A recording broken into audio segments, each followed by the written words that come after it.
Click Begin Application, and now you're officially in the system. Select your identity type. This is very, very important.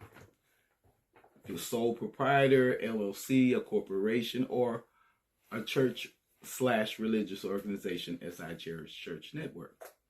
If you're starting a ministry, select church control organization or religious organization. Choose carefully because this determines how your EIN is classified. All right, step 4, we're down to the responsible party.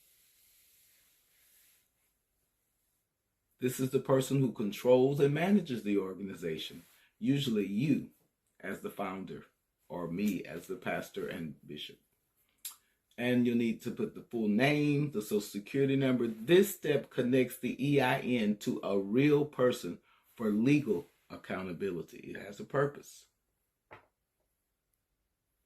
All right, step 5, enter your business or ministry name. For me, I Cherish Church Network.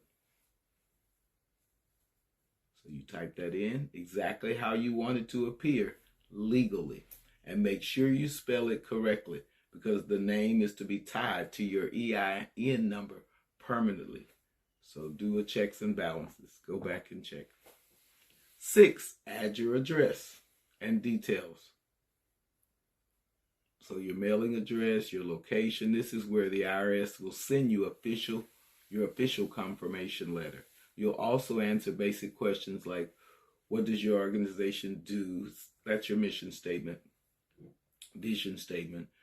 When did it start and will you have employees? That EIN number is key to having employees. You can't have employees and pay and take out the proper taxes without having an EIN number. I hope this is helping someone, goal-getters, go reach their goal of opening the business legally. For most businesses or ministries starting out, you can select no employees. And number 7, we're close to the end. Review everything 1 through 6. Steps 1 through 6. Review.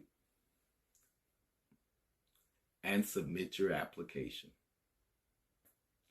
Make sure you look, the name is spelled correctly, the social security number, the address, the entity type, meaning the business type. And then once you submit your EIN, it's generally the numbers. You type irs.gov/EIN.